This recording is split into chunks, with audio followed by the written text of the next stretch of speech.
guys, welcome to the Arrow 404 podcast. This is Ariann, aka Luna, and I'm here with Leah. Hello. Aka Severe. Garbage. I didn't do the whole name. So you're supposed to be Severe, I'm Luna, it works out. Just call me Garbage. Oh yeah, that is actually better. Hey guys, I'm here with Leah, aka Garbage. You didn't have to redo it. No, but I wanted to hear how it sounded. Alright, so real quick, today we were going to have a guest on, and last second we kind of found out that the timing was not going to time up right. So today we are going to do a Just Bitching episode and talk about some of Leah's projects, and maybe some other random history stuff between us, I guess, we get to it. So, and a story that I'm excited to hear that I'm not sure if I've heard before. Have you ever told me? No, I don't know this happened literally like 3 days ago. Right, but before I get into that, how was your weekend? From what I can remember, good. I was trying to think back. So Friday night we had the family game night, and that was pretty funny. Had my grandmother reading some cards that was just funny coming from her mouth. And then it was just busy. It was nonstop busy. Like I haven't had a break yet in the last 2 weeks. So this weekend there was no relaxing at all. Nice. How about yours? Well, let's see. So Friday we had a party. One of my boyfriend's Marine buddies came back home officially. So, and that's his last one because there was Mick and then the one that came back, which was Ben. So this is a very long story and a very weird story. So buckle up. So I am ready for the ride. We had a fire at the one Marine's house, Mick, and that's when I first met Ben, and then we were talking about having a bigger party. This was on a Wednesday, by the way. So we're like, hey, let's have a bigger party Friday. And everyone was really cool with that. And then everyone started inviting everyone. So there's going to be 20-something people there, which I wasn't a fan of because I don't like big groups of people, especially in tiny spaces. I fucking hate that. Mm-hmm. So we all get together Friday. Turns out people are bailing. The 20 turns out to be maybe 12. So we're like, okay, whatever. And 8, what is it? I think 8 to 9 of us are the normal friend group. And I think maybe it was more than 15, 16. And then we had a few extra people show up. Okay. So we're sitting around the fire, and this guy, Carson, shows up, who's one of their big, greatest friends they've always had. And I think from childhood. And he's random, so you never know if he's going to show up or not. And he'll just be yeah, I flew my plane here, because he has his own plane. And he'll just be what the fuck? And then every time we drink, he'll wake up in the morning and be gone. He'll just have randomly left. So let me just put that out there too. So we're around the so we're around the fire, we're chit-chatting, and we're doing shots of Fireball. There was 2 to 3 shots of Fireball I downed. There's 2 trays of Jell-O shots that were brought to the party. We're all downing them to the point where I'm now kind of feeling pretty good. So Carson is trying to break these wood planks to put in the fire, and I was no, bro. I used to do Taekwondo. I'm a black belt. Let me fucking karate chop that shit for you. So he's holding it. I'm sitting there pounding it with my palm, because that's how you do it. You don't punch it with your fist. You punch it with your palm. So, I'm what the fuck it's not breaking.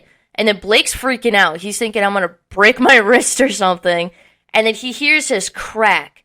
And he's instantly oh my God, Leah just broke her wrist. But I'm screaming. So he probably thought oh my God, what happened?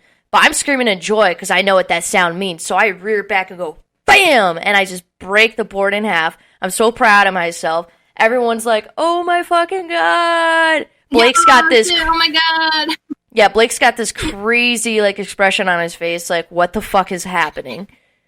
So I do that, 2-3 times. So now it's getting dark, the fire's lit, fucking people are still golfing, because he lives next to that golf course. People are leaving. They're seeing us party next to the fire, and I don't know we just took shots of Fireball, because we cheered, and I don't know if they were trying to make fun of us, or she was just yeah, fuck yeah, cheering. So she cheered. That got our attention. So we started yelling at her, like, yeah, fuck yeah. And then someone said, do you want to drink? Do you want a Jell-O shot? And she was like, fuck yeah. And they were joking. I was not joking. I grabbed that tray, ran up to these complete strangers, started handing out Jell-O shots. Oh, God. So these random golfers, and she took it. She's like, fuck yeah. And she took the Jell-O shot, and I'm like, yeah. And, like, one guy took one for the road, and, like, it was ridiculous. So fast forward, now I'm getting smashed, right, to where I can't feel anything. I've taken, like, multiple shots of vodka, multiple shots of tequila. I'm also pounded down PBR at the same time, irresponsibly. So much. What's that? You're just mixing so much. Sorry, I don't mean to interrupt you. It's just funny. Okay, go ahead. No, you're good. And, so Blake has that army helmet. You know, it's a steel Kevlar helmet that's been through, like, the Korean War and, like, everything like that. He puts it on, like, next to his staircase. I pick that up and buckle it, and I'm trying to buckle it in. Carson comes over, makes sure the chin strap is perfect, tightens it, taps my head and goes, you good? I'm like, yeah. He grabs my forearm, both of them, holds on to me, and he goes, want a headbutt? And I was like, yeah. So he's like, 1, 2, and I think he's joking. So I don't actually thrust forward on 3. I just kind of flinch forward, because I think he's joking. This motherfucker holds back and goes, PAM! And smacks his head against his Kevlar helmet. I'm okay. Like, I made sure to tuck my tongue in the back of my throat and, like, not clench my teeth. Just in case, like, we did make contact, it wouldn't hurt. This motherfucker reared back, pounded his skull against the Kevlar helmet. I'm seeing stars myself, because I'm like, holy fuck. So I'm laughing. I open my eyes, look at him. He's got the blankest fucking expression on his face. He's bleeding on his forehead. And I'm just like, oh no. And automatically, the one girl there, Brooke, was like, oh my god, oh my god, oh my god, oh my god. Because Carson's bleeding. She's like, Carson, can you hear me? Can you hear me? And he's just staring off into space with this dumbass expression. And I'm like, oh shit, bro, I fucking killed him. So, throughout the whole entire party, this dude's got a concussion. Because she took care of him. She's been, like, icing his head. He had, like, dead skin, like, hanging off his forehead that he had to peel off. And, because Kevlar is fucking strong, okay? Yeah. So, fucking throughout the whole night, he is just like, why does my head hurt? So we had to keep telling him, like, you headbutted Leah when she was wearing the Kevlar helmet. He goes, oh, am I going to be okay? And they're like, yeah, you're going to be fine. 5 minutes later, God, my head hurts. And, like, he just kept doing that. He kept repeating himself 20,000 times. And I'm like, oh, shit, I'm going to have to bring this kid to the hospital. I'm going to have to explain to some fucking doctor that he headbutted me with a Kevlar helmet. And, like, it was ridiculous. And, yeah, but we had Pedialyte, that stuff for children. Apparently that's fucking great when drinking. Because I felt like I was going to puke. I had some water, had some of that, and then it was like I was ready for round 2. It was like I heard a WWE bell in the back going ding, ding, ding. And like I was like, fuck yeah, let's go. And then I woke up with like no hangover. Everyone else had a hangover because they only had sips of Pedialyte. I thought that shit was delicious. So I had like a cup or 2 of it. And fucking, it was like a small, like one of those small 8-ounce cups. Right. So like I had like a shot into of it. So I woke up, no hangover. Everyone else is like, oh my god, I'm dead. And I'm like, dude, that shit's amazing. Like, I could just get drunk. If I feel like I'm going to get sick, have some of that, calm down for a minute, and then just keep drinking that, and then I could wake up and go fucking jogging. Like, this is amazing. Yeah, especially if you drink it before you go to bed, like, if you can get yourself to do that, it's great because all the electrolytes are in it, so that's why it helps so much, too. Yeah. So, like, it hydrates you, and it gives you that back. So, yeah, you're sleeping drunk and everything, but when you wake up, you're not going to be, like, you're going to be replenished, essentially. You know what I mean? You're not going to be drained of all that shit, so. Yeah, but, dude, that shit was crazy. I wish you were there. And, like, even Emily, Mick's girlfriend, was like, we need to fucking record shit when you and Carson are together. Because every time Carson is over and you and him are drinking, you do the stupidest shit. And I'm like, yeah, we do. Record it. Yeah. So, and Blake was thinking about doing security cameras because there was a time when random people would just come up to his house and shit like that, or his neighbor just decided to walk in. Oh boy. So I was like, yeah, and I was telling him that you used to have a security camera that would go on your phone, and you can actually record through your phone. I'm like, that's what you should do. When we have our parties, just fucking record that shit. Yeah. Like, yeah, it records automatically, and then you can pick whatever you want to save from it. It's perfect. Yeah, and be like, so, that'd be dope. And someone was like, you should wear your GoPro next time. And I was like, fuck yeah, I am. Oh my god, that would be amazing. Yeah, just put it like on a hat or something and put a GoPro on it. And if someone's like, funny. why are you wearing a GoPro? And I'm like, because stupid shit happens and I want it to be recorded. And I'm like, we're going to get so drunk, we're going to forget that I have the GoPro and someone's going to do something stupid. I'm going to be fucking thankful that I have it. Exactly. But no, yeah, that was my weekend. I basically karate chopped some boards, handed out jello shots to strangers who got golfing 2 minutes prior, and I headbutted someone. Well, technically, someone headbutted me while I was wearing a steel Kevlar army helmet. That sounds so eventful. That is amazing. Yeah, I think it tops my golf cart story. Driving a golf cart drunk. I think it tops it. I don't know. Like, I don't know. I really love that story. That's the problem. Like, that is probably one of my favorite ones. So I really like that one, especially because I know the people that are involved in the story. So I think maybe that's why it makes it that much better, because I can just hear them and see their faces. But I don't know. That is probably up there, though. I think I might like the golf cart story better, though. I have to say, I still love that one. Yeah, I'll tell that another time, but okay, fucking, right. yeah. That's amazing. I wish I was there for that. That's so funny. I was so mad at you, too, when I was drinking and you wouldn't answer me back. I was like, fine, fuck her then. I'll just drink for family game night with my family. I was like, I'll just drink double for her. You're such a good friend. No, I know. We were at family game night, and I actually told Josh, I was like, hey, because typically they end kind of early, right? So I was like, well, shit, we're right here because we were at my aunt's house right up the road. So I was like, oh, shit, like, you know, they usually end about like 8 o'clock, right? So I'm like, fuck it, you know, let's just stop by. We don't have to drink, but let's stop by. You know, let's just say hi, hang out for maybe an hour, then we got to get back to the dogs. It'd be perfect. Oh, man, if you showed up around like 9:30, that's when I got headbutted. So yeah, that's when... Yeah, no, that would have been awesome too. But yeah, we didn't end up leaving there until like 9:30 or something like that. It was crazy how long it went. And we're like, holy shit, we got to get home. We've been gone for almost like 7, close to 8 hours at this point because we were so busy in the day, you know, and we're like, we got to get back to the dogs, dude. Like, so yeah, that sucks though. But I don't know. That's hilarious. I'm sad I missed it though, for sure. You need to start recording stuff. I'll try to. It'd be funny. All right. Well, no, I'm just sad that I missed that. Are you sure you don't want to tell the golf cart story right now? I'll tell the short version. Okay. So I was in Florida Keys, well, technically West Palm Beach, for a family vacation of the younger generation. And we went to Florida Keys and stayed there for about, I want to say, like a week.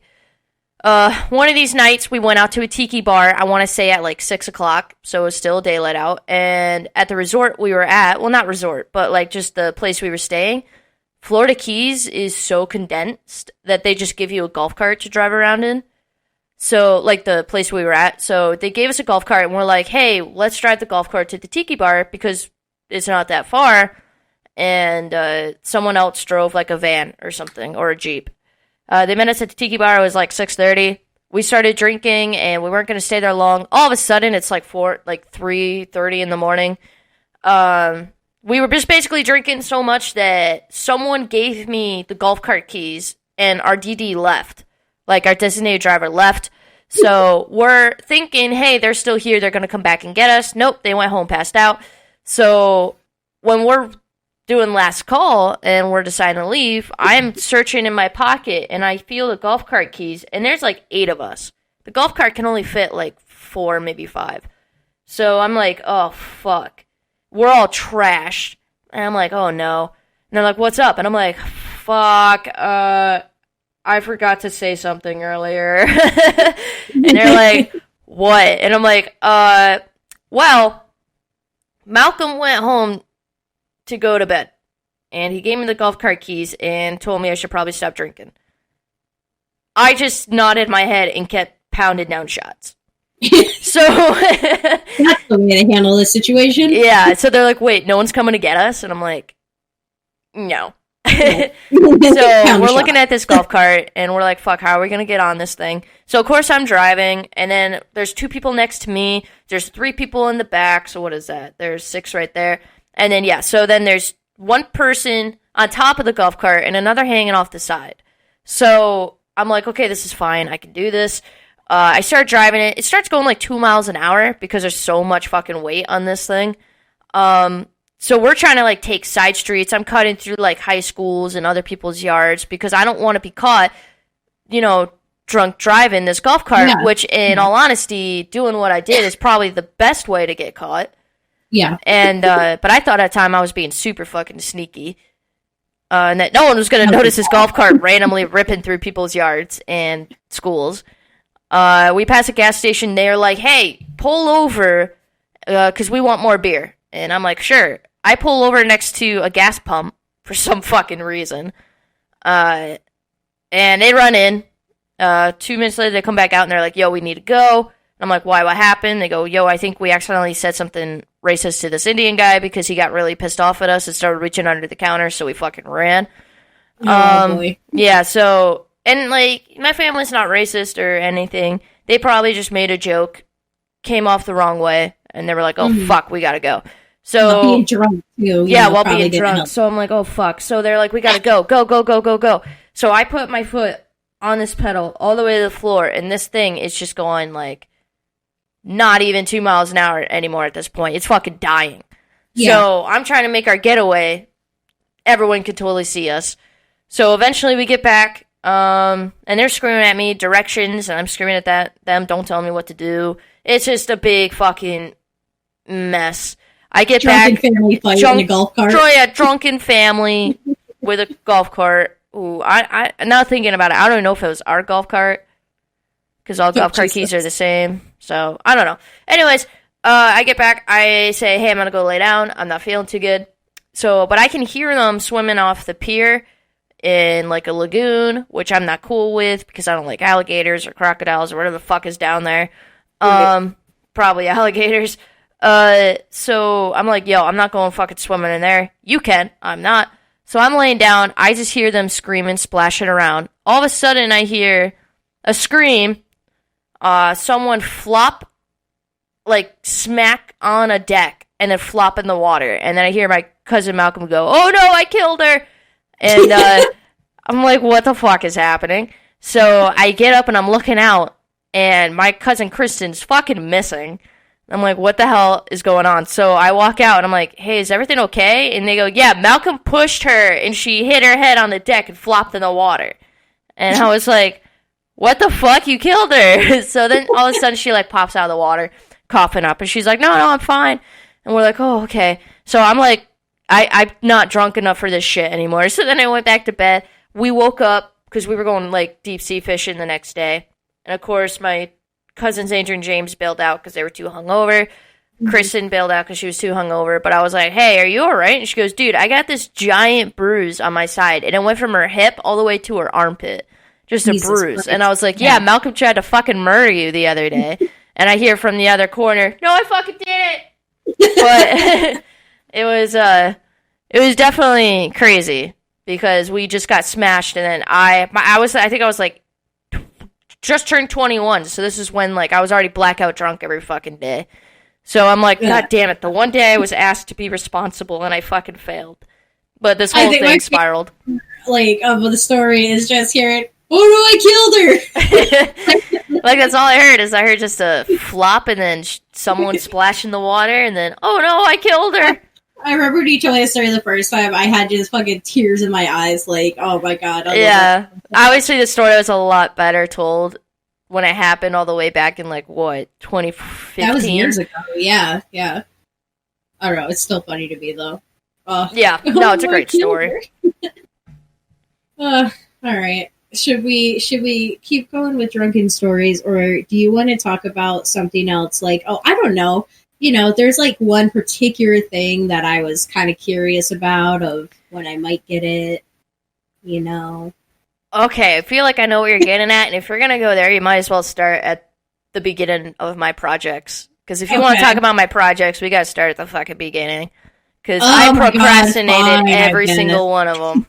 Every single one of them. But I have reasons. I don't want to get into that, so shut your fucking mouth up. All right. Well, what would you like to talk about first? Just go down the line. I don't care. You want to do interns first? Talk about that. Fuck yeah. Okay. Yeah, let's talk about that one, because that is the one that I really wanted to happen, because you had such a great idea with it. So being your baby, do you wanna start out on the ideas you had?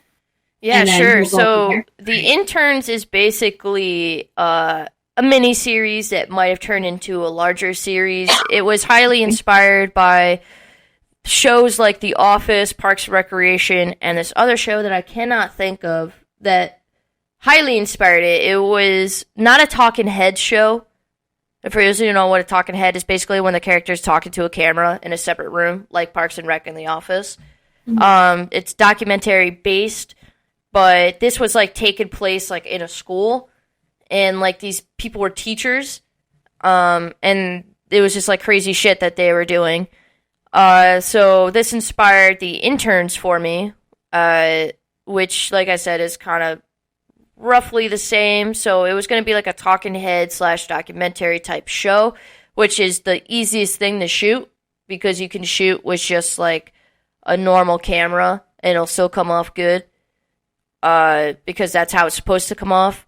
So the internship is basically these college students that are in academic probation and are basically going to be kicked out of college, and that their one gateway out is if they join this internship through this school that relates to their majors. And so long as they, progress through it and show that they're trying, the school will let them attempt another semester. Which some schools do. I know ACC sometimes does it. They definitely have academic probation, because I was in it. And I definitely was just sort of like, I definitely was just like, no, fuck this. So then I just left school, because I wasn't doing what I cared about. So it was going to be like, you had your music major, you had your art major, you had your English major, your science major, your physics major, and like PE. And like, it was just like, so they basically went to this high school and had to intern with these teachers, kind of like a substitute teacher, but they weren't getting paid. And just like personalities would clash, and you would have some people in the group that didn't give a fuck, like some people in academic probation do. They're just like, no, I don't care, I'm just going to do this because whatever. Right. And you have other people that are like, oh, I got to do this because something personal happened to me, and that's why I'm in academic probation. And you have your drama major, or acting major, who I think was also the music major, who's just like a fucking pretentious asshole. I think they usually are. Yes, they usually are. And I think one of the lines I gave him, I think I named him Andrew, and I think one of the lines I gave him was he was introducing himself, and he held himself on like a fucking pedestal, and he was talking about how he had this huge role in like in like a play, and that he was shining so bright that the teacher didn't want him outshining the other students, so he played a tree. And it's just kind of like a little hint that he's not as great as he thinks he is. Yeah. Or thinks he is. Wow. And, we had our few main characters. We had a teacher-student relationship that was going to form between, like, one of the interns that was interning for a teacher. There was going to be, like, a kind of student-intern relationship that had to be, like, on the hush-hush. Yeah. And then I know your character, because you wanted to be in it, basically just showed up. Like, your character was like not in academic probation or anything. They just saw like everyone hopping on a bus, and you were just drunk, and you were like, yeah, let's fucking do it. And then you find out, like, after the pilot, that you're not in academic probation, and you're just fucking wandering around the school. No one knows really what you're doing, but everyone's just associating you with us, so no one fucking asks questions. Yeah, no one says anything. But you're literally just there. Yeah, and then the PE teacher was going to have, like, the PE teacher who was interning was going to have a crush on you, but be, like, a weird-ass stalker. And I remember we had, like, a Halloween episode, or no, a Spirit Day episode planned out where we were going to go through the different Spirit Days that high schools do. And one of them was going to be Character Day, and you were going to be, like, dressed up as, like, a Pikachu or something.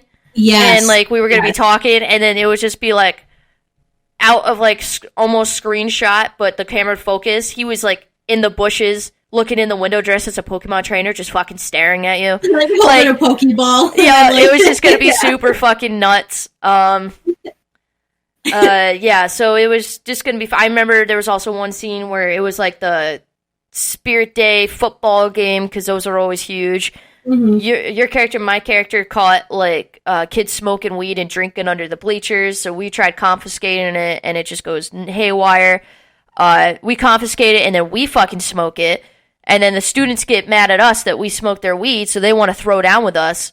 And so, like, I remember I had this one scene planned where, you know, you were yelling at a student, or I was, or something like that, and, like, people just surrounded us outside screaming fight, and this kid decks you, and then we were gonna have, like, X Gonna Give It To You start playing, and you were just gonna go fucking crazy. You start attacking this kid, and then all the interns are trying to, like, break up the fight to not get fired, and, like, all these kids are, like, throwing down, and just, it was just, I don't know, it was just gonna be, like, the script was actually really funny. I remember a lot of people that read it that were interested in being in it were like, this is fucking hysterical, because it was gonna be a YouTube series, and, you know, there's not really a lot. Are you there? Yeah, no, I'm still here. Dude, what the fuck? My screen just... Hang on. Alright. Hang on. What the fuck? You can still hear me, right? Yeah, no, I hear you. What the fuck? Okay, my screen just went black. Fucking computer, I'm doing something. My God. I thought with the whole show though, like, I thought it was funny because didn't we start talking about how, like, my character was just supposed to be like every once in a while, but as we started talking about it more, I became more of a character and, like, became it almost as a GameStop thing where we become friends, and it's kind of just on accident. Yeah. Like, isn't there stuff like, you know, I first appear, I hop on the bus, and, like, I think we were talking about I was going to sit next to you, and I just pull out like a PBR or something like that, and then it just slowly goes from there. There was, like, no dialogue. It was just sort of like, you take a sip, and you just nudge me, and I'm just like, eh, and I just start drinking, because we're college students. Yeah. And then, like, I just kind of, like, not really appear often. Then all of a sudden, like, I start appearing a little bit more. And then, like, it just slowly becomes us becoming, like, best friends. And I'm like, so we're leaving GameStop, but in a college setting that I'm not actually a part of. This sounds perfect. Like, it sounds like something I would have done and how we would have, you know,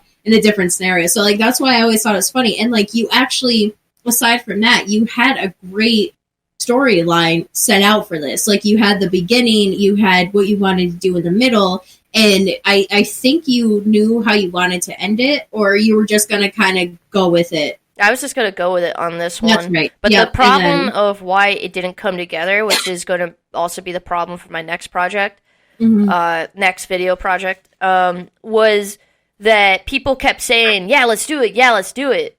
But then they wouldn't make time to get together and discuss it. They wouldn't take time out of their schedules to go over the logistics of it and everything, or audition for it. And it would just be us two, you know, and it's like, well, we already have we were the only ones that really cared for it. And that kind of ticked me off, because I keep getting sick of people going, yeah, let's do it. And then they go, oh, I have to work. Oh, I have plans. Oh, and I'm like, no, this will be your second job. Like, on your day off, we fucking meet up and we go over this. Like, I think we had like 8 people in a group chat, and we told them to show up at our house at this time on this day to discuss everything. And if they want to be in it, you have to audition for it, which, you know, it's a documentary, so you don't have to really be a big actor or anything, but just you just show me you understand the character. Yeah. And no one showed. Yeah. So I was like, okay, whatever. This is a flop. And I really wanted that one to happen. Like, I was so for that. I was like, yeah, whatever schedule you need, man. I don't give a shit. Like, I'll quit my job if I have to. You know, like, I was all for this. Yeah, like, and it was just, I was trying to find a shooting location because it has to be at a school, so I was trying to get in contact with schools, and a lot of them got back to me and said, we need to hear the script, we need to know what you're shooting. And then I remember you even wrote down, like, what times we would be recording at these schools, so, like, because I know one of the complaints was, okay, well, what if the students start goofing off in the background? I'm like, that's fine, it's a documentary style. Yeah. Like, it's going to happen so long as that they're not interrupting, like, our script or speaking or anything, like, that's fine. If they make faces in the back, that's fine. We'll just, like, cut to another camera. Like, yeah. But that shit's gonna happen. Eventually, they're just gonna get tired. It's like a typical high school, you know what I mean? So it'd be great to have random shit in the back. And then we even said, like, because there were some scenes where that takes place in classes, and I was like, well, if they're not teaching anything like important that day, or they're just kind of doing a little freebie day. The teachers can just let us know, and we would go in and just do our thing. And, the students would be there to give their reactions and everything. And lines that come off uncomfortable and awkward would be perfect because the students would be uncomfortable and awkward. Exactly. And I even said, like, in the big scenes we're filming can be after school hours. Like, when we're in the student-teacher area, or, excuse me, not student-teacher, wow, the teacher's lounge, it doesn't have to be during school where teachers can walk in and out, you know what I mean? It could be after everyone leaves. Yeah, and anytime. And I'm like, so if we need a crowd, then we'll just shoot in the hallway, and we can shoot as many times as we want. It doesn't matter.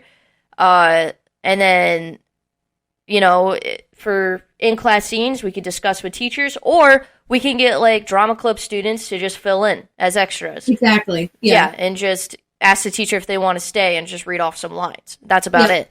And the school was for it. They were like, okay, well, if this happens, we need to see a pilot. We need to see this. And, like, I was like, fuck yeah, let's do it.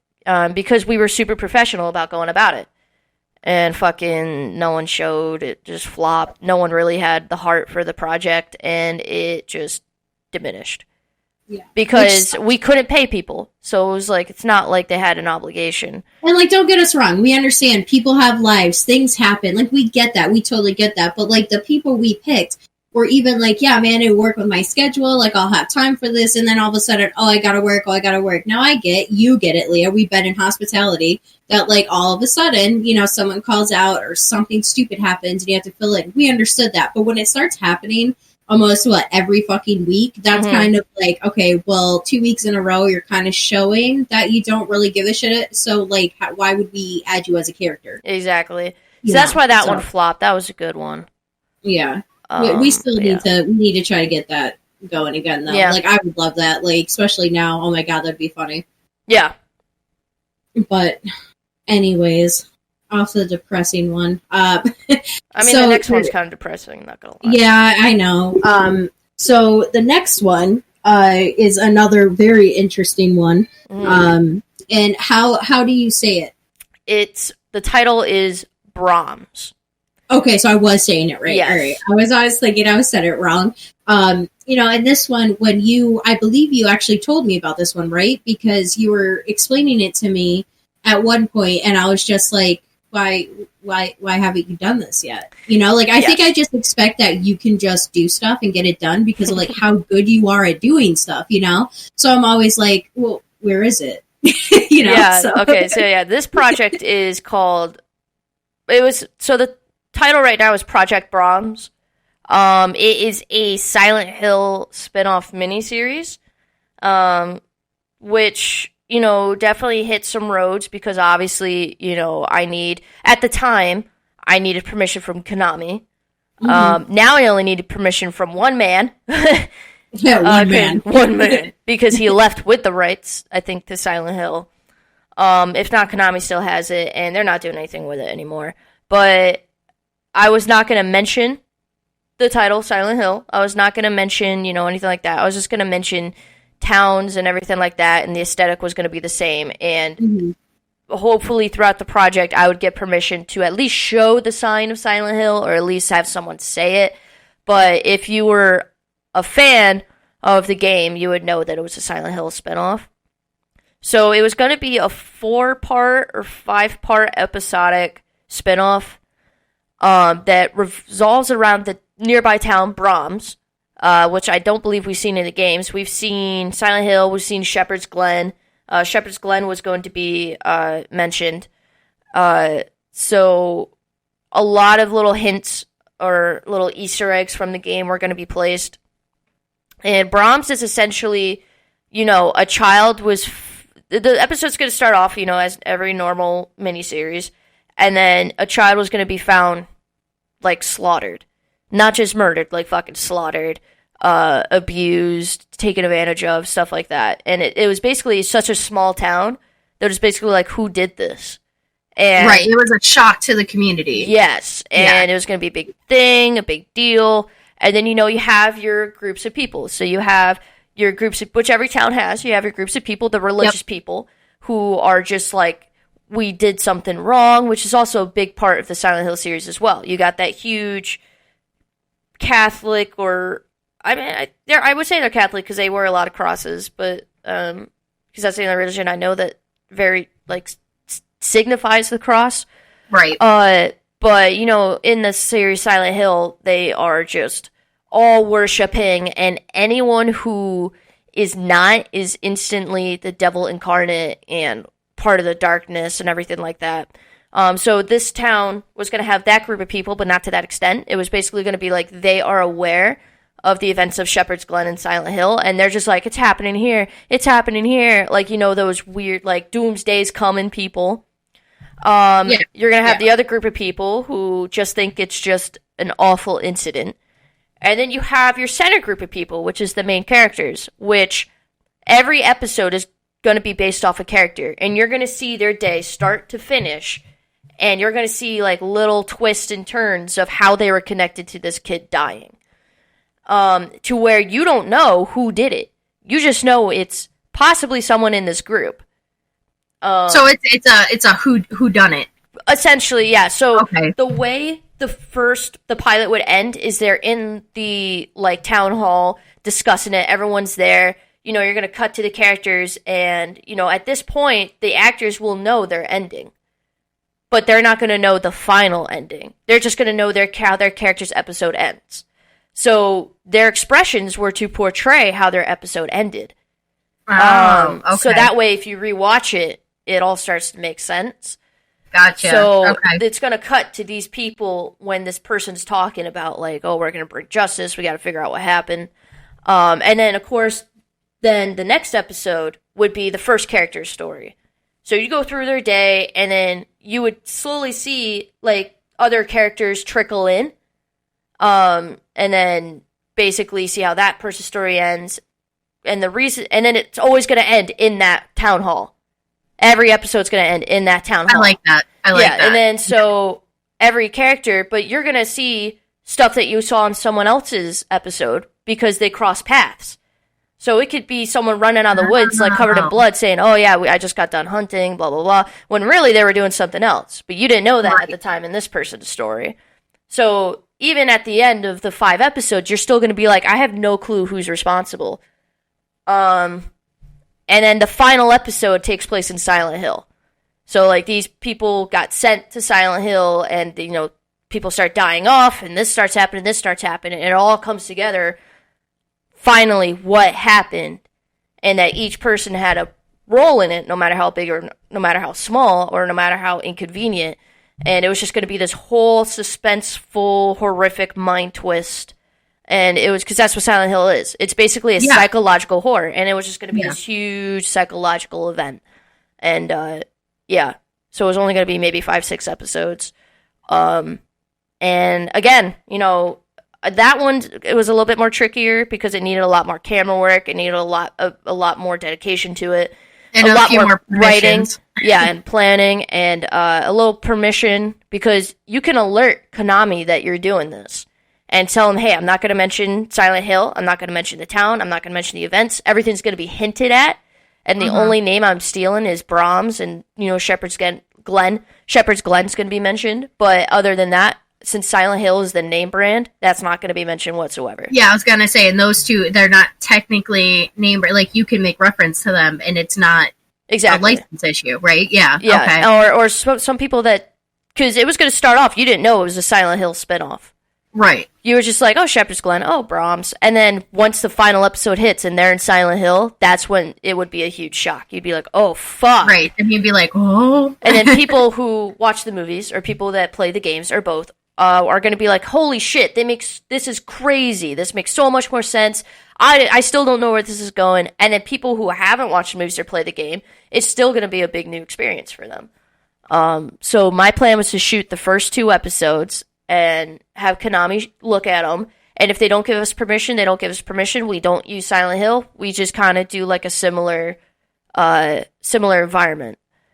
Right. If they do give us permission, perfect, and we just go full force. But that was the other video project. Yeah, but oh no. No. My screen went black. Oh, okay. God. Yeah, no, that's like I still want to see that though. You know what I mean? Like I still want to go on that cinematic adventure and watch again, it all comes down to money. Like, can I edit it for free? Can I direct it? Can I shoot it? Can I act it? Yeah. Right. And are there going to be other people out there? Yeah, but money talks. You know what I mean? Yeah. Yeah, exactly. So, if you could be like, hey, listen, $500, $100 per episode, could you help out is a little bit better than, hey, could you spare your time for free to do something and possibly get royalties afterwards, depending on how this takes off? Exactly. Then you got the promotions that you got to pay for. You got to do this, you got to do that, and it's just... And who knows, Konami could be like, yeah, fuck it, and totally fund it, which would be awesome, and then they could take the control of it and just keep the original cast and crew. Hopefully. Hopefully. And they could just be like, yeah, let's do it. And they could fund it because, that's big right now, especially right now. Back then it wasn't that big. Right now it's huge. Of these companies doing this stuff. For example, Last of Us is going on HBO and stuff like that. So I think they would definitely jump on it. But it definitely has a lot more hoops than the interns did. And it takes a lot more dedication. And definitely it has to have some sort of acting skill or at least, that dedication to getting the point across. Right. But yeah, those are my 2 video projects. Okay, so we are going to break real quick to get a word in from our sponsors, and then we are going to listen to Leah's book, which is what I'm excited to hear about. So real quick, let's hear from our sponsors, and we'll see you guys soon.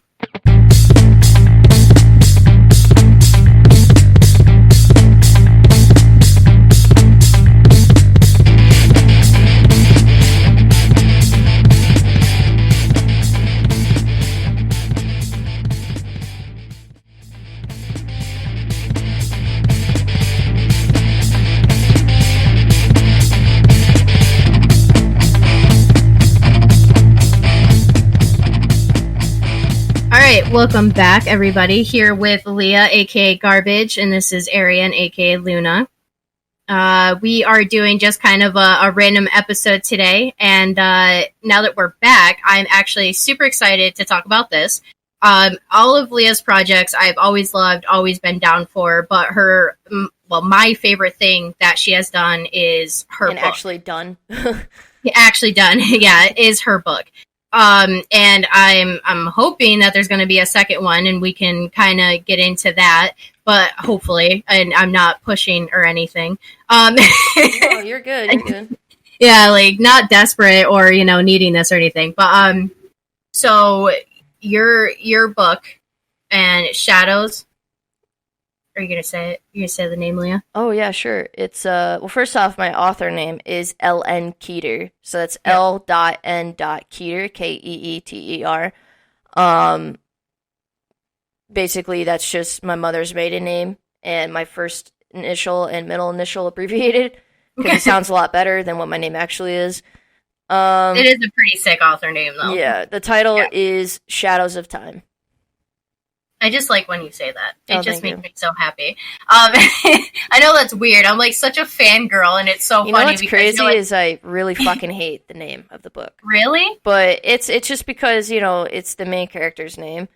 And I know J.K. Rowling has said multiple times she fucking hates the name of Harry Potter and the blah, blah, blah, because it's so fucking pretentious. And it is pretentious. But it's also, a lot of books do it, and you'll hear a lot of authors go, I fucking hate the title. And I get that, but like I actually like it because it does make you think. And then when you start reading the book and understanding what Shadow's going through, you're just kind of like, oh shit, the title makes sense. You know what I mean? Like, and I don't know, I like it. I think it worked out great, and I like the title a lot. I remember, like, when you first started writing this, and you were telling me about the book a little bit, and I was just like, yeah, man, it sounds great. Like, I'm excited to read it. And then you would give me, random, like, chapters to read through, and I was kind of helping you edit it, and I'd be like, hey, listen, like, maybe this word, or maybe change this a little bit because it would go better, and I was so excited. And, like, it was so funny because, like, even though I technically read the whole book before you put it together, even when the book came out, I was like, I get the first copy. I do. It's mine. I get to read it first. No one else does. And, like, I was freaking out about it. So then, like, being able to finally, like, sit down and read the book through and it be finished and be complete and not have to wait for the next chapter, it was, like, a whole new ride. You know what I mean? Like, it put it together differently than trying to do it, like, chapter by chapter with you. So it was, like, really fun to sit there and, like, you start out the story and you're kind of like, okay, yeah, I see where this is going. And then all of a sudden, it was just like, right turn. And you're just like, oh, no, a new story, a new path. And then, like, as you introduce the characters, it was nice how you did it, too. And, like, Shadow grows. She develops in the story. Well, Shadow develops in the story. And it's, like, even the minor characters, like, they start developing as well. Even if you only get a chapter with them, you feel like you got that time with them in real life, and like, I don't even know if you were actually trying to do that, but you did it, and I think that's amazing. And, like, honestly, I love the entire book except for one chapter, and I still love that chapter. You know what I mean? Like, I still love it, the fact that I can read a book and I'm sitting there like, fuck this chapter. I know what's coming up. Fuck this story. And, like, you know what I mean? And, like, even though fear, it's and, like, it gave me anxiety and stuff, I like that a book could do that. And there was it was in my head. I pictured what was happening. It wasn't being forced to me on TV, so, like, my imagination got to run with it. And, like, but seriously, the circus chapter, it gets me every time. Yeah, but, like, going back, sorry to interrupt you real quick, but no, I you're just want fine. to get this little tidbit in there, because it's really good advice for any writer, anyone trying to write their book, because I started writing in college, and this is when I was a liberal arts major, because I wanted to be a writer, but there's, like, no work in that industry. One of the greatest things he ever told me was, fuck the story. And I was like, what? And he's like, do not focus on the story. The story develops due to the characters. And he goes, don't focus too much on your protagonist, because, if you focus too much on the protagonist, they know they're going to live. They know they're going to survive. They know they're going to make it. And he goes, focus on the side characters, develop their story, develop feelings for them, and then fucking kill them. Yep. And I was like, what? And they're like, if you do that, you gain that emotional trauma from reader to writer. You gain all these emotions. You gain this, you gain that. And it keeps the reader interested because they know that, no, everyone's not invulnerable. Like, everyone is vulnerable. And then they start to worry for the characters, even in the slightest mishap, In the first book, it kind of, they're going to survive, and they're going to make it through. There's been close calls. But it's still, I kind of relate to it. If anyone's seen Outlander, it's kind of like that, where they're going to make it, but at the same time, you're like, oh shit, is this, are they not going to actually make it? And there's a lot of those moments. Obviously, the first book, spoiler, everyone lives. Because there's going to be multiple ones. But as you'll see, especially with the second book, there are going to be some tragedies, and there are going to be repercussions that go into the third book. And, I'm not going to spoil it because I know Ariann definitely wants to read it firsthand, but that was the best advice I ever got, was fuck the story, fuck the protagonist, focus on the side characters, because you want the attention to be on them.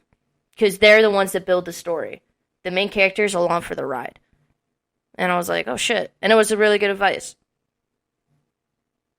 I think that, like, I don't know, like, it's great advice, because I remember you telling me that story, right? I remember you telling me about that before, and I'm sitting there, and it was so funny because I was listening to you, but in the back of my head, I was looking at you like, don't you fucking do it. Don't do it to me. And, like, that's all I could think about. And I'm like, like, I would hate you so much, but I would love it at the same time. You know what I mean? Like, because it's fine either way, because now I'm sitting here and I'm wondering to myself throughout this, like, you read the book and then you're just like, okay, we're getting there. You know what I mean? And then I sit there and remember who's writing it, and I'm just like, oh God, oh God, like, who do I hold on to? Who do I not love? You know what I mean? Like, how badly is my heart going to get broken? Because even in the first one, there's like some times that I get worried. You know what I mean? And I would be sitting there reading, and I'm just like, oh no. And then I'd be like, oh, we're okay. And I'm just like on this fucking roller coaster of emotion, like going through this book. And then I finally get to the end, which I'm not going to say anything about, because, I want more people to read this. And so it's like, I finally get to the end, and I'm sitting there and I'm like, and I'm like, okay, I kind of see where this is going. And then I'm like, oh no. It's like my heart just sinks for like the second book, you know what I mean? And I'm like, the second book is definitely going to be a tragedy. Yeah, I already remember you telling me that before. Yeah, and then the third is going to be kind of a redemption and kind of a just anger-filled, regretful journey that is only the first half. And then the third half, we hit a whole nother fucking roller coaster. Right, so it's kind of like, you stab everyone's heart, and then you kind of bring it back a little bit. And then I kind of, put a little Band-Aid on it, and then when I go, does that feel better? I fucking rip the Band-Aid off, and I'd be like, rip suck it off it and stab again. Yeah, so I'm very bad at describing the book. Do you want to kind of describe the characters from your point of view? And I'll kind of touch up on them. Yeah, it would be, I want to do this though, because I think those would be super fun for me. Okay. So I'll start out with the main character, and then you say other characters, and I'll fill it. Oh wait, should we talk about what the book is about? No, fuck everybody. If you haven't read it yet, that's I will say this. It is a time traveling book, but it's not your normal time traveling where it's all about adventure. This is more focused on despair, the characters, their emotions, and basically, yeah, as she talks about the characters and I explain them and where they came from, you're going to kind of feel the story throughout it, so that's about it. Right, so you start off and you meet Shadow. Mm-hmm. Now, here's my question for you. Did you intend on having Shadow have a gender, or did you want the reader to let me go on that, gender? Because she is labeled as a she throughout the entire book. I see where your confusion's coming from, because when I first started writing in it, I didn't give Shadow a gender, because I wanted people to see the character and not the gender of the character. Right. And it was going to be kind of like a choose-your-own-character adventure. And everyone told me they saw Shadow as a female, so I was like, okay. But this was before all that non-gender shit started in the world. Right. And, it turned a fun little element in my book into something political that I wanted no part in. So, and I knew that it was going to be on the minority side of the argument. So I decided, you know what, fuck that. It would just be easier to write first off. So I just changed Shadow to female, because that's what everyone saw Shadow as who test read. I did. I'm not going to lie. Yeah, I did. And, so I changed Shadow to female and everything, and it was basically to avoid, thankfully, I chose that decision, because now that the book is out, I'm going to have the majority read it, because there's a clear gender, there's a clear everything, and compared to if I didn't have a gender and Shadow came off genderless, or now that we're in this generation, non-binary, I think they call it, it would have gotten a lot more hate and a lot more reads and a lot more less views, only because that thought process, unfortunately, is in the minority figure. Because there's a lot of people in the majority who are like, no, there's what you're born with, and that's going to be what you die with. It doesn't matter what you change yourself to or, what it, you feel you are, science is science. And that's the huge majority. Right. Yeah, so I didn't want that to affect the sales of my book. It was from a business standpoint. And yeah, so Shadow got changed to a female, and honestly, I think it made the story better. Because you had a clear understanding. Yeah, and that was my only thing. So when I first started reading it, that was my only thing. Was when I first started reading it, I knew I wasn't supposed to, but kind of put it in my own head of who I thought Shadow was, right? But, like, I kept just going with female, and it was just because I felt like that was such a good, strong female character. But, like, knowing you personally, I'm not going to lie, I always kind of had your voice reading her. Oh. You know what I mean? My mom said the same thing, and I'm like, can you guys stop? Yeah. Because it's going to get awkward. And they're, like, not even in a bad way, though. It's just, like, the attitude, the way she handles herself. You know what I mean? And it was kind of nice because it gave you that strong female character that, like, it put it there. You know what I mean? Mm-hmm. And, like, I don't know, it was weird. Like, it was you, but it wasn't, if that makes sense. Yeah, it was Shadow's like you also playing a character. What I call false strong is they put on a brave face, but alone you definitely see their anxiety. You definitely see that they have a lot of schizophrenic tendencies because of what happened. And you definitely see that develop. Yeah, no, and I completely agree with that. But I still think that Shadow is probably, and I'm not just saying it because you're my best friend, because damn well I'll tell you the truth, but I think Shadow is definitely one of my favorite female characters. Thanks, just because of that, you know what I mean? Because she is strong, but it's nice because it's like, I don't need anyone, and then she's kind of like, but come back. You know what I mean? Yeah. Like, on a few parts I got that. And speaking of, let's go into, I believe the sidekick I'm talking about. Mm-hmm. Let's go in and talk about her a little bit. Yes. You want to introduce her? Oh, Claire? Yeah, sure. Yes. Yeah. So, Claire is a rambunctious, stubborn, snot bag. Snot bag. Yeah, she can be at some points. Girl from the 1930s. Very outspoken, which is a big no-no back then. She definitely sees herself doing more, being more, and it's almost when these two characters met accidentally. And Claire is the one who gave Shadow the name Shadow, because Shadow doesn't remember anything from the incident of where they could time travel out of control, by the way. It's just like they just go pink, pink, pink, pink, and it's obnoxious. Claire is the one that names Shadow Shadow. And, there's a little joke like, oh, what, am I like your pet? She's like, yep. Yeah, and yep. She's very outspoken, very honest. She accidentally travels with Shadow, and that's when you definitely see Shadow's soft side and anxiety side happen while they're trying to keep on the brave face and strong face, is because now they have this new worry, oh, fuck, how do I get her back? How do I get her home? Like, did I just fuck up someone's entire life? And they go on this huge journey and form this very strong relationship, or very strong friendship that a lot of people, I think, can relate to. And it's basically I die for you, you die for me, no matter what. Exactly. And, like, that is why I also loved Claire coming into it, too, because I see her in my head as a younger girl, younger than Shadow, so naive to the world and thinks anything can be done, still has that innocence about her, even though she does but doesn't. And I don't know if that's given away, what I mean? Like, no, because one of the main storylines for Claire in the first book is that Shadow eventually does somehow bring her home, and you start with Shadow being like, I need to take this fucking crazy psycho bitch home. Like, I don't want friends, I don't want anything. And then as they progress through only like a few chapters of the book, and they accidentally show back up at the same time period that, I think a few hours before they left, because they see their past selves, you see that Shadow now has that anxiety, like, is she going to leave? Is she just going to go back home? Am I going to be alone again? Like, and you really feel it, too, throughout the book. Like, you really do. And you do. And it's funny, because you agree with her as it's going on. At first, you're kind of like, man, like, I don't want this, come on, And then as you go on, you're like, don't go.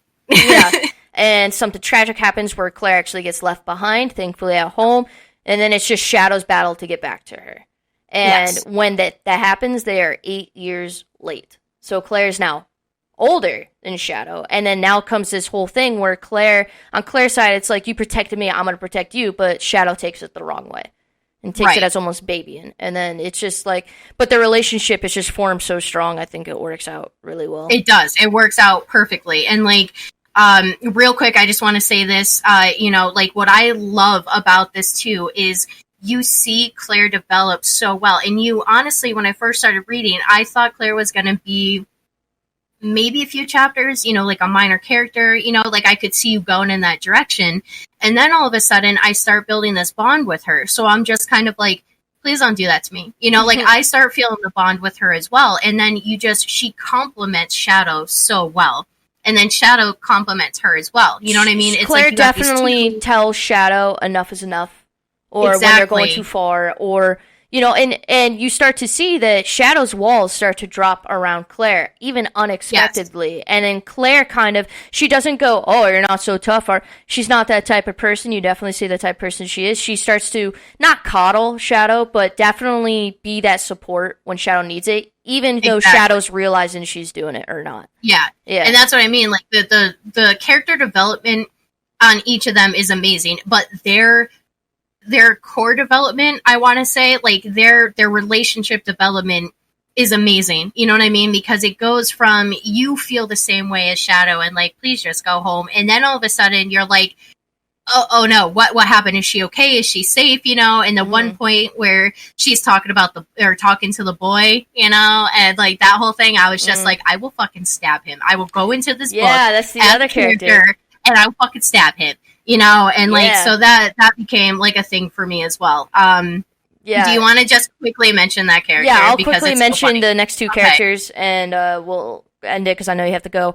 But so that character is Royce from the 1950s, and it's weird how you meet him because he's meeting the past selves of Shadow and Claire, and they're meeting a future self of Royce who's already met them. So when Shadow and Claire finally meet him, he's going to be younger. Mm-hmm. And so when we first meet him, he already knows who Shadow is, who Claire is, and he takes kind of an interest in Claire only because she is younger, and it's kind of just like, he wants his friends back. And you find out during the book that he's actually best friends with Shadow, and it really hurts him that Shadow's just like, who the fuck are you? Like, whatever. Yeah. But you do see their relationship form as well, and he's like, he turns more into a brother to Shadow, to where when you finally meet him in the second book for the first time, the tables turn. He's addicted to Shadow because, he's that 1950s greaser, like whatever. Yeah. And Shadow molds him into who he was or who he is. And so they also will complement each other. They'll have like that nice brother-sister relationship. And, he's got her back, she's got his. But it's also the fact of, if you go, I'm not stopping you. Whereas with Claire, it's like, if you go, I will fucking murder you.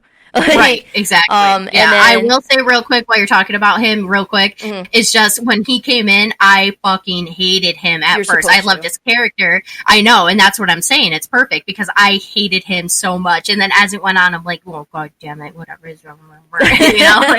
You're like, oh god. You start understanding him. And then you have Gabriella, who something happens to Shadow. She's part of, there's this group of, I called them Reapers, coming after Shadow, who are supposed to kind of look after time, make sure it's good to go, make sure this. They're far into the future, far. And Shadow's doing this change in history. History's changed throughout the book, and they're like, who the fuck is this? Yeah. So they start who the hell is them down, and there's a twist to their side as well, which I think will be the second book. And so one of the Reapers is named Gabriella, and already, because she's associated with the Reapers, Shadow fucking hates her. So her name is Bitch. Every time Shadow goes, what do you think, bitch? Gabriella knows she's talking about her. And they do have a moment where you see basically Shadow starting to kind of realize, hey, you are a person. And then out of nowhere, Shadow goes, all right, you ready to go, you fucking bitch? And she's like, again? So there's definitely that love-hate relationship that will not change. But it will start to soften, but it is also, from what I remember writing in the first book, definitely a precaution relationship. Because you can't tell if she's on your side or the other side. Yeah. So cautious about her still, and still wondering. Yeah. But all I have to say is, if you have not read this book yet, seriously, please read this book. It is such a good like emotional roller coaster. It has great characters. It's really fun. I mean, shit, you meet freaking Robin Hood even, you know, so like you meet H.H. Holmes. Yeah, like you have to read this book. Like, please read this book. And it's not a fun adventure either. It's an emotional. No, it's more focused on the emotions of the characters than like the adventure. Yeah, and there's times that I laughed, you know what I mean, during the book, but like it's you know, it's just you have to read this book and really get it and be excited for the second one like I am. That's all I want to say. Yeah, so I mean, we gotta get going because Ariann's gotta be somewhere. It's her dad's birthday, stepdad's Happy birthday, Dad! Yes, her dad's birthday, and so we gotta get going. But thank you for tuning in this episode, guys. Remember, we post every Thursday on Spotify, SoundCloud, Apple Music, you name it, we're there. So track us down, find us, and we hope to see you guys next Thursday. Hopefully with a guest. We'll try to get a guest on here. If not, it'll just be us again. But bitchin' more. Bitchin' more.